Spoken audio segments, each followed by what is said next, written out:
The Eurotunnel is a peace project, but also the economic connection between Great Britain and the EU. But since Brexit, there has been less going on in this underwater tunnel.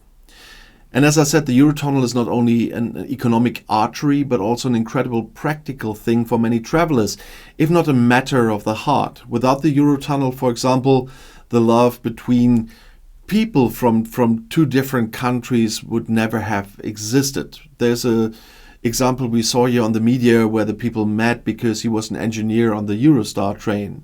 And now they have a shuttle and a shuttle marriage between London and Paris. It's just 2 hours and 20 minutes from place to place. And others were really talking about the history of the whole thing because it was really important.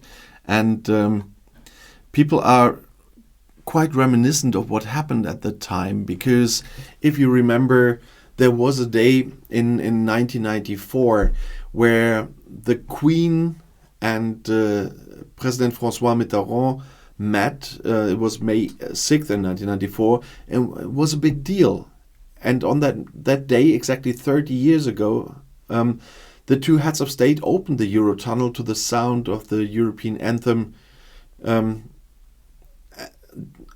the populace convinced the British to accept Brexit now gave this a completely different connection. And people are still divided. But the first plans for a tunnel already existed in the 19th century. With a carriage under the English Channel, that was the idea, and historian Alison Carroll has studied all of these plans. It wasn't just technical concerns, she said. There were reservations on the British side. They feared the risk of an invasion through the tunnel, but also of losing the British way of life. The French had no such worries. It's still the same today. The discussion about these plans was also a discussion about relations between Britain and the rest of Europe, almost like therapy.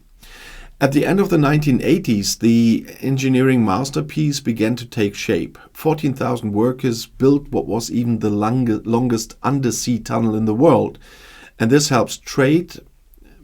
About 3,000 trucks pass through every day, although it's fewer because of Brexit now. Since Brexit and COVID, fewer people are traveling on the Eurostar train, and they need more patience now. It takes a little more time for passport and customs checks, but otherwise it goes quickly, reports regular Eurostar passenger Antoine André. The operation company Getlink counted almost 11 million train passengers in 2023. That's around half as many as in 2019. And yet British television is also reporting on the ceremonial opening 30 years ago on May 6th. They did. And for many Brits, the tunnel is not only a quick route to a business meeting, but also the gateway to sunnier climates. But Great Britain is also drifting away from the continent when it comes to climate, and not only the tunnel. Rishi Sunak's government loses in the High Court and has to improve its climate plans now. And in Scotland, the coalition even collapsed over the issue of climate protection.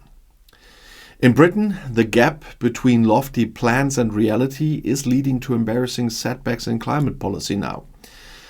Last week, the London High Court struck down Prime Minister Rishi Sunak's Conservative government's climate plans as inadequate and overly optimistic.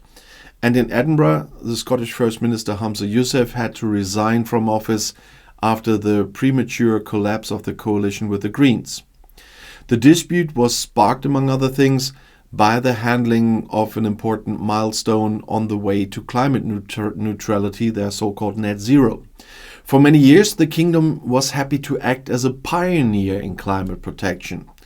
Labour Prime Minister Gordon Brown, from 2007 to 10, created a Ministry for Energy Security and Net Zero. And in 2008, the law set the goal for 2050 of an 80% reduction in climate-damaging emissions. The Conservative governments maintained this policy. Under Prime Minister Theresa May from 16 to 19, the island was the first Western industrial nation to set a legally binding climate neutrality target for 2050. And her successor Boris Johnson from 19 to 22 set an interim target to reduce emissions by 68% by 2030.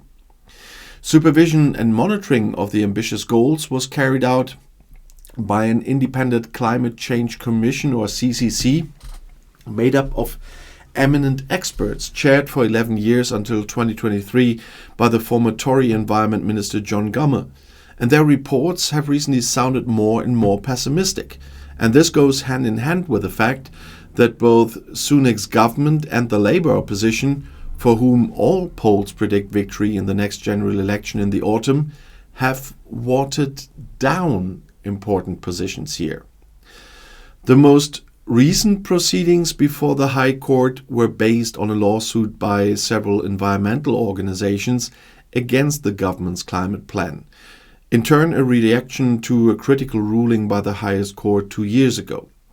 Lobby groups such as Friends of the Earth argued that the government document contains too little information about possible risks on the way to the fully announced net zero goals.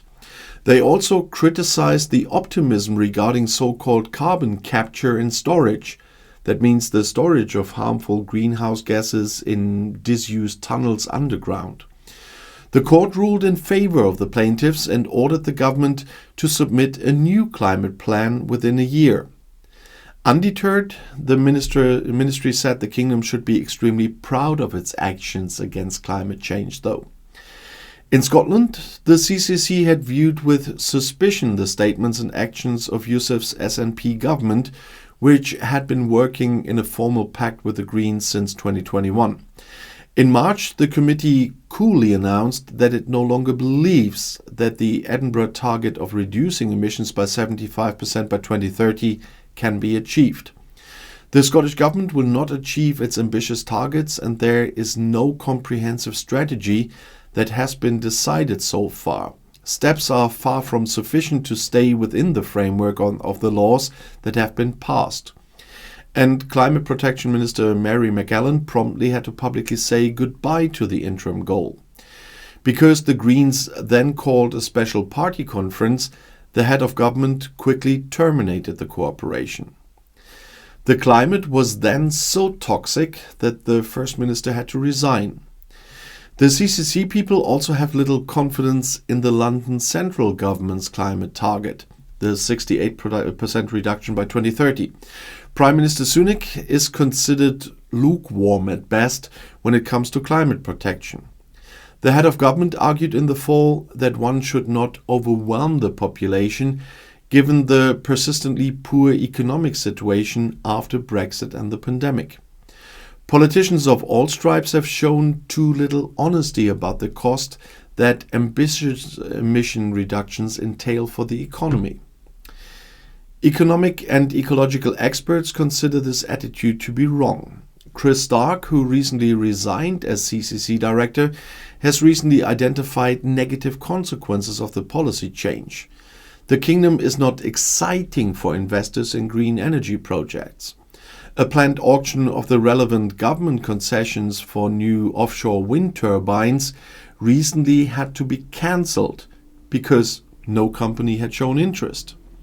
Stark attributes this primarily to US President Joe Biden's huge investment project in the USA, but in an interview with the Financial Times, he also cited domestic political reasons. Because Great Britain has abandoned intermediate goals, it will no longer be in the global discussions perceived as important. And former CCC Supervisory Board member Gummer made more drastic comments about his Conservative Party colleagues, speaking of ridiculous actions and stupid actions when Sunak extended the running times for climate-damaging boilers and petrol-powered cars in the fall. The experts' disappointment also extends to Labour. If they won the election, the Labour Party wanted to immediately launch an American-style package of state investments in renewable energies and better house insulations worth £28 billion annually. Meanwhile, Shadow Finance Minister or Chancellor of the Exchequer Rachel Reeves only promised just under a fifth of this amount, and that's $5 billion a year, so they will not get very far with that either. But if you want to know more, the next video is right here in the end screen. I'll see you there. I'll be back.